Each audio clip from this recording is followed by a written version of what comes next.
বেগম পাশে রয়েছেন মুর্শিদাবাদ জেলা কংগ্রেসের সভাপতি মনোজ চক্রবর্তী। সবাই মিলে বলুন অধীর চৌধুরী জিন্দাবাদ, জাতীয় কংগ্রেস জিন্দাবাদ, রাহুল গান্ধী জিন্দাবাদ, সোনিয়া গান্ধী জিন্দাবাদ, মল্লিকার্জুন খাড়গে জিন্দাবাদ, মুর্শিদাবাদ জেলা কংগ্রেস জিন্দাবাদ। যোগদান করলেন শাহনাজ বেগম।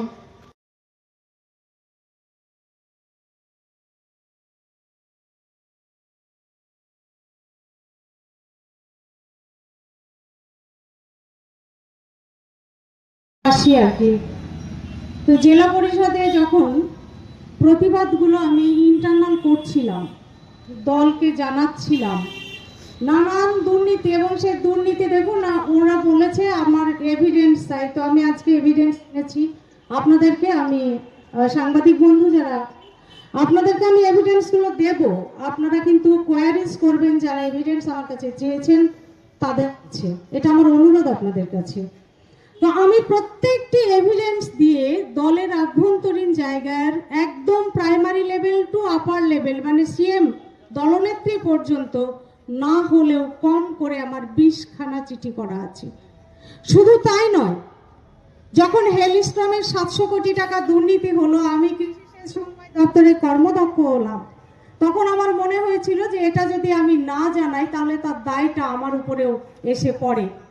ফলে আমি 700 কোটি টাকার হেলিস্ট্রমের শিলাবৃষ্টির সমস্ত করাপশনের নথি ব্যাংক থেকে তুলে তার প্রত্যেকটা চেক ডিটেলস দিয়েছিলাম, যে চেকগুলো কোন কোন ব্যাংকে কোথায় কোথায় ভাঙানো হয়েছে। 700 কোটি টাকা এই মুর্শিদাবাদ জেলার সাধারণ মানুষের টাকা। হয়নি, কিছু লাভ হয়নি। সেটা প্রদীপ মজুমদারের টেবিলেই থেকে গেছিল। আমি জানতাম, সেদিন আমি বুঝে গেছিলাম যে আমি যতই দুর্নীতি নিয়ে বলি না কেন, আমি আস্তে আস্তে একা হয়ে যাব। আমার কোনো এই সমস্যার সমাধান হবে না, কেননা দুর্নীতিটাই ওদের হাতিয়ার। আস্তে আস্তে প্রশাসনিক বৈঠকে তুলতে শুরু করলাম। আপনারা বিভিন্ন সময় মিডিয়াতে দেখেছেন এগুলো। আমি আজকেই সিদ্ধান্ত নিলাম কংগ্রেসের ব্যাপারটা নয়। আমি প্রথম থেকে বার তৃণমূলকে অ্যালার্ট করার চেষ্টা করেছিলাম, কারণ আমি নিজে কখনো দুর্নীতিতে যুক্ত হইনি।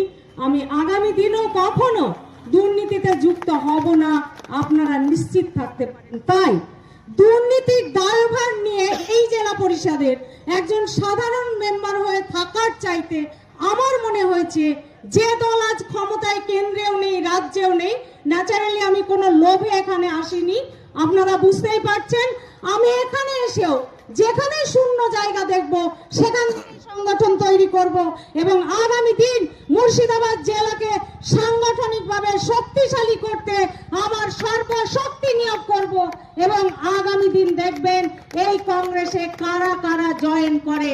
আমি এক্ষুনি বলছি না, আপনাদের 22 একটা মাথায় ঘুরছে, 22টা বেরিয়ে যাক, তারপরে কারা কারা কংগ্রেস ছেড়ে এই কংগ্রেসে এসে পুরনো দলেই ফেরে, আপনারা ঠিক সময় হলে দেখতে পারবেন। আজকে আমি আর বেশি কিছু বলবো না।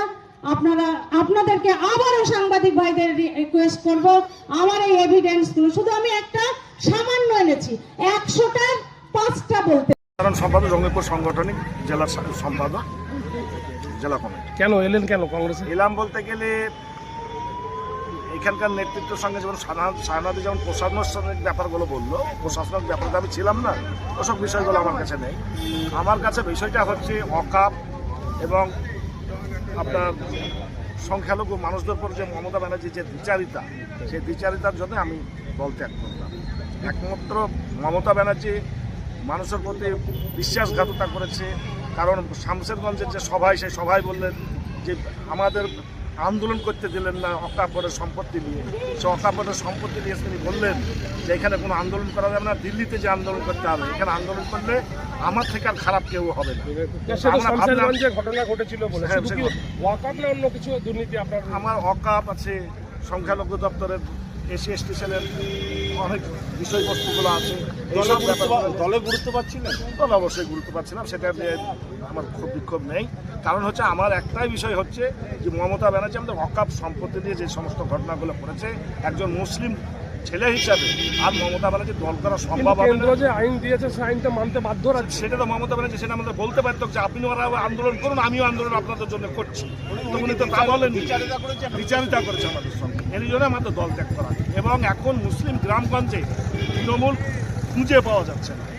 এখন হুমায়ুন করছে, কংগ্রেস করছে। মুসলিম সংখ্যালঘু গ্রামে আপনারা খোঁজখবর নিয়ে দেখবেন, মুর্শিদাবাদ জেলায় মালদহাতে মুসলমান যেখানে আছে টিএমসি বলে কোনো কথা না। আগামী দিন টিএমসিকে হেরকেল দিয়ে ভোটার খুঁজে বেড়াতে হবে। কি নাম আপনার? আমার নাম জালাল শেখ। কি পদে ছিলেন আপনি? আমি জঙ্গিপুর জেলা সাংগঠনিক সম্পাদক পদে আছি। খলিলুর রহমান কি আপনাকে কোনো রকম ভাবে কিছু সাহায্য করতো না এই বিষয়ে?